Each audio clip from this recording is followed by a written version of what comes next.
अस्सलाम वालेकुम students.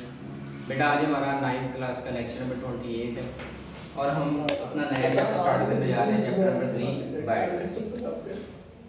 Biodiversity की बेटा पहले हम हिस्ट्री देखेंगे कि बायोलॉजिस्ट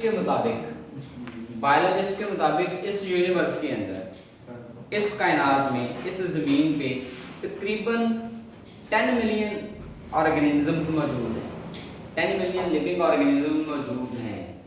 लेकिन बायोलॉजिस्ट को जो पता है, बायोलॉजिस्ट को लेस देन 1/3, उसके तीसरे हिस्से से भी कम, 10 मिलियन के तीसरे हिस्से से भी कम बायोलॉजिस्ट को पता है, जिसको उन्होंने कैटेगराइज किया है। उन्होंने क्या किया, उन्होंने ये जो लेस देन 1/3 उनको पता है, बायोलॉजिस्ट को पता है, उन्होंने इनको कैटेगराइज किया और कैटेगराइज करके इनके ग्रुप्स बना दिए। ग्रुप्स बनाए, एक को कहा प्रोकैरियोट, एक को कहा प्रोटिस्ट, एक को कहा फंजाई, एक को कहा प्लांट्स और एनिमल्स। 5 ग्रुप्स बनाए। अब अगर हम बायोडाइवर्सिटी देखें, वैरायटी देखें, वेरिएशंस देखें, तो जो वेरिएशंस हैं वो जमीन के ऑर्गेनिज्म में ज्यादा है as compare to fundamental of unity. मतलब जिन ऑर्गेनिज्म से लाइफ की इब्तिदा हुई है, उन ऑर्गेनिज्म से ज्यादा वैरायटी जमीन पे रहने वाले लिविंग ऑर्गेनिज्म के अंदर है। अब बायोडाइवर्सिटी की हिस्ट्री के बाद हम इसको डिफाइन करेंगे, इसकी डेफिनेशन क्या है। बेटा अगर हम बायोडाइवर्सिटी के वर्ड को देखें तो इसके अंदर 2 वर्ड हैं।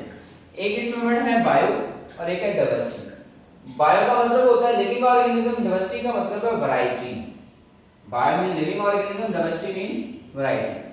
तो डेफिनेशन हमारे पास बनेगी variety with in species and among species. Variety with in species and among species. एक ही स्पीशी के अंदर भी वेरिएशंस हो सकती हैं नहीं, बल्कि वैरायटीज हैं, वेरिएशंस हैं। और अमंग द स्पीशीज के अंदर भी वेरिएशंस होंगी। जैसे कि ह्यूमन बीइंग है, स्पीशीज सेम है, स्पीशीज सबकी सेम है, सारे ह्यूमन बीइंग, लेकिन सबके अंदर वेरिएशन है। किसी की हाइट ज्यादा है, किसी की हाइट कम है, किसी का स्किन कलर वाइट है, किसी का स्किन कलर ब्लैक है, किसी का स्किन कलर दरमियाना है, और किसी के बाल जो है वो ब्राउन है, किसी के बाल जो है ब्लैक है, किसी के बाल वाइट है। ठीक है, मतलब वेरिएशंस हैं एक स्पीशी के अंदर। और अमंग द स्पीशी देखें तो एनिमल्स के अंदर ह्यूमन बीइंग की अलग स्पीशी है, एनिमल्स अलग स्पीशीज के हैं, तो उनके अंदर भी वेरिएशंस हैं। उनके कैरेक्टर्स के अंदर वेरिएशन, हमारे कैरेक्टर्स और हैं, एनिमल्स के कैरेक्टर्स और हैं। ठीक है, तो अमंग द स्पीशीज भी वेरिएशन है और विद इन द स्पीशी भी वेरिएशन है।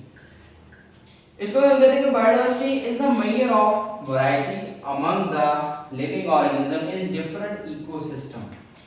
कि बायोडाइवर्सिटी मुख्तलिफ इकोसिस्टम के अंदर वैरायटी का मेजर है कि एक इकोसिस्टम के लिविंग ऑर्गेनिज्म के कौन से कैरेक्टर्स मुख्तलिफ हैं जो दूसरे ऑर्गेनिज्म के अंदर नहीं है, जो दूसरे इकोसिस्टम के ऑर्गेनिज्म के अंदर नहीं है। ठीक है, तो मुख्तलिफ इकोसिस्टम्स के ऑर्गेनिजम्स के अंदर जो वैरायटीज हैं उसको अगर मेजर किया जाए तो वो बायोडाइवर्सिटी बनती है कि जी इतने % वेरिएशन है।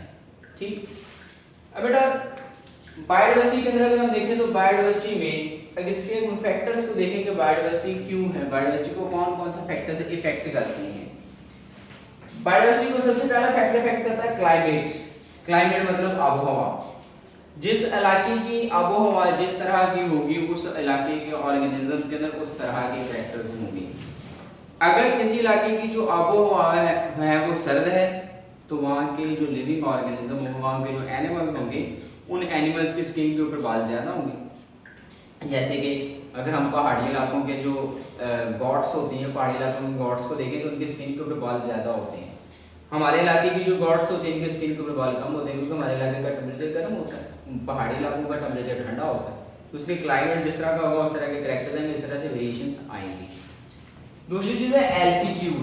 एल्टीट्यूड हम कहते हैं जो हाईएस्ट पॉइंट होता है अर्थ से ऊपर, पहाड़ों की तरफ जो हाईएस्ट पॉइंट होता है उसको हम एल्टीट्यूड कहते हैं। तो एल्टीट्यूड जैसे जैसे एल्टीट्यूड चेंज होता है, जैसे जैसे बुलंदी बढ़ती है, वैसे वैसे लिविंग ऑर्गेनिज्म के कैरेक्टर्स भी चेंज होते चले जाते हैं। हम पहाड़ी इलाकों की तरफ जाएंगे तो लिविंग ऑर्गेनिज्म के कैरेक्टर्स और होंगे। ठीक है, क्योंकि एल्टीट्यूड चेंज होगा तो क्लाइमेट चेंज होता चला जाएगा। ठीक हो गया। सॉइल के अंदर सॉइल की कंपोजिशन, सॉइल के अंदर ऑर्गेनिक मैटर कितना है, सॉइल के अंदर न्यूट्रिएंट्स कितने हैं, जिस तरह के न्यूट्रिएंट्स सॉइल के अंदर होंगे उस तरह के कैरेक्टर्स उस जगह के प्लांट्स के अंदर होंगे, उस जगह के लिविंग ऑर्गेनिज्म के अंदर होंगे। ठीक है। तो इसलिए सॉइल का, जैसे ही सॉइल का ऑर्गेनिक, जिस सॉइल के अंदर ऑर्गेनिक मैटर ज़्यादा होगा, न्यूट्रिएंट्स ज़्यादा होंगे, वहाँ के जो प्लांट्स होंगे वो ज़्यादा फ्लरिश करेंगे, उनकी ग्रोथ ज़्यादा होगी। और जिस सॉइल के अंदर ऑर्गेनिक मैटर कम होगा, न्यूट्रिएंट्स कम होंगे, वहाँ के प्लांट्स की ग्रोथ भी क्या होगी, कम होगी। प्लांट वही होगा लेकिन ग्रोथ कम होगी। क्यों? क्योंकि सॉइल की कंपोजिशन के अंदर फर्क है। ठीक है। प्रेजेंस ऑफ अदर स्पीशीज, दूसरे स्पीशीज की मौजूदगी की वजह से भी बायोडाइवर्सिटी होती है, लिविंग ऑर्गेनिज्म में वेरिएशंस आती है। जैसे कि अगर आपने पौधे का नाम सुना होगा जिसको सफेदा कहते हैं, उसका एक कैरेक्टर होता है वो पानी बहुत ज़्यादा एब्जॉर्ब करता है। अगर हम किसी गार्डन के अंदर उस सफेदे को लगा दें तो वो ज़मीन से ज़्यादा पानी एब्जॉर्ब करेगा और उसके इर्द गिर्द के जो पौधे होंगे उनको फिर अपने आप को मॉडिफाई करना पड़ेगा। वो किस तरह से मॉडिफाई करेंगे? उनके पास दो पॉसिबिलिटी हैं। या तो वो अपना रूट सिस्टम लंबा करेंगे ताकि वो ज़मीन में दूर तक फैल सके और पानी को एब्जॉर्ब कर सके, या फिर दूसरा ऑप्शन क्या है, उनकी डेथ हो जाएगी। ठीक है। तो इस तरह से दूसरी स्पीशीज़ का जो इंट्रोडक्शन है, दूसरी स्पीशीज़ की जो प्रेजेंस है, वो भी क्या करते हैं, वो भी बायोडाइवर्सिटी को अफेक्ट करती है, वो भी बायोडाइवर्सिटी के अंदर वेरिएशंस लेके आती है। अब बायोडाइवर्सिटी दो तरह की होती है, एक तो हम कहते हैं फ्लोरा, एक तो हम कहते हैं फाना। फ्लोरा एंड फाना। अगर तो डाइवर्सिटी प्लांट्स के अंदर है तो उसको हम कहते हैं flora, diversity of plants is called flora and diversity of animals is called फाना। एनिमल्स के अंदर जो डाइवर्सिटी है उसको फाना कहेंगे।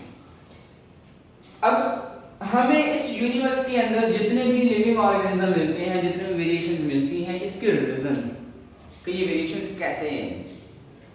इन वेरिएशंस ये एक दिन में नहीं आएंगे, ये 2 दिन में नहीं है, ये 1 साल में नहीं है, ये 2 साल में नहीं है। इन वेरिएशंस को तकरीबन 4 billion years of evolution, 4 billion years of evolution, ये जो वेरिएशंस हमें नजर आती हैं ये 4 बिलियन ईयर्स ऑफ एवोल्यूशन का नतीजा है। एवोल्यूशन क्या होती है? एवोल्यूशन का मतलब होता है मॉडिफिकेशन, चेंजेस। एवोल्यूशन का मतलब होता है चेंजेस। ठीक है। तो ये 4 बिलियन सालों की चेंजेस की वजह से हमें इस तरह के वेरिएंट ऑर्गेनिज्म मिलते हैं। और लाइफ के ओरिजिन के बारे में कोई स्ट्रॉन्ग एविडेंस नहीं है किस जमीन के ऊपर लाइफ की इब्तिदा कब हुई, लेकिन साइंटिस्ट के अंदाजे के मुताबिक, कुछ रिसर्च के मुताबिक इस जमीन के ऊपर लाइफ की इब्तिदा तकरीबन 600 million years, 600 million years, 600 million years ago, तकरीबन 600 मिलियन साल पहले इस जमीन के ऊपर लाइफ की इब्तिदा हुई।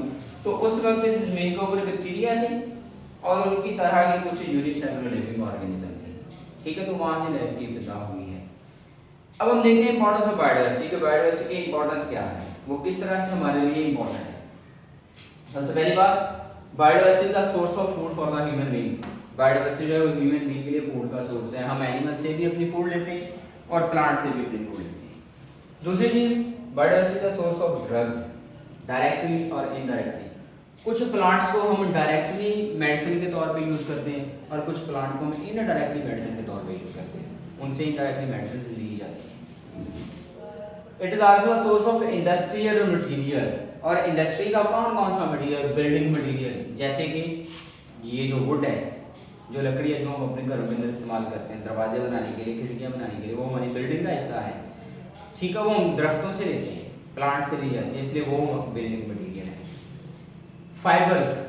फाइबर्स, ये जो आपने सुना होगा, जो पुराने ज़मानों के अंदर जो घरों की जो छत होती थी, वो बारीक बारीक से, जिसको हम पंजाबी में काना कहते हैं, काने की तरह के वो होते हैं, कानों की जो है वो छत बनाई होती है, तो उसको हम फाइबर्स कहते हैं। डाइज, जो कपड़े रंगने के लिए इस्तेमाल होती हैं, डाइज भी प्लांट से ली जाती है। उसके अलावा रेजन्स, इसको यूज़ किया जाता है मुख्तलिफ किस्म के मटीरियल चीज़ों को जोड़ने के लिए। गम्स, जो गूंद होती हैं। एडहेसिव जो होती हैं, एडहेसिव्स को भी चीज़ों को जोड़ने के लिए इस्तेमाल किया जाता है, ये भी प्लांट से ली जाती है। रबर एंड ऑयल, ये सारी चीज़ें प्लांट से ली जाती हैं। मेंटेनेंस ऑफ इकोसिस्टम, ये इकोसिस्टम को भी मेंटेन करती है जो बायोडाइवर्सिटी, मतलब इकोसिस्टम के अंदर लिविंग ऑर्गेनिज्म की तादाद ना तो ज़्यादा होने देती है ना कम होने देती है, एक लेवल पर रखती है। Regulate the chemistry of atmosphere gases, atmosphere के अंदर गैसेस की अमाउंट, हम ऑक्सीजन रिलीज करते हैं, हम कार्बन डाइऑक्साइड रिलीज करते हैं, उसको प्लांट एब्जॉर्ब कर लेते हैं, प्लांट ऑक्सीजन रिलीज करते हैं, उसको हम एब्जॉर्ब कर लेते हैं, तो कार्बन का और ऑक्सीजन का लेवल एनवायरनमेंट के अंदर मेंटेन रहता है। रिसाइकलिंग ऑफ न्यूट्रिएंट्स, न्यूट्रिएंट्स एक प्लांट ज़मीन से न्यूट्रिएंट्स को एब्जॉर्ब करता है, बाद में उसकी डेथ होती है, उस बैक्टीरिया उसको तोड़ते हैं, वही न्यूट्रिएंट्स वापस सॉइल में चले जाते हैं, न्यूट्रिएंट्स रिसाइकल हो जाते हैं। फर्टाइल सॉइल, इसके अलावा जो बायोडाइवर्सिटी है वो फर्टाइल सॉइल मतलब जरखेज ज़मीन भी प्रोवाइड करते हैं, क्योंकि न्यूट्रिएंट रिसाइकल होते हैं, न्यूट्रिएंट्स दोबारा ज़मीन के अंदर चले जाते हैं और ज़मीन जो है वो जरखेज हो जाती है, ज़मीन के अंदर ऑर्गेनिक मैटर बढ़ जाता है। ठीक है, यहाँ तक अगर किसी किस्म का कोई क्वेश्चन हो तो बेटा वो क्वेश्चन कर सकते हो ताकि आपको इसका आंसर दिया जा सके। बाकी चीज़ हम इंशाल्लाह डिस्कस करेंगे नेक्स्ट लेक्चर में। अल्लाह हाफ़िज़।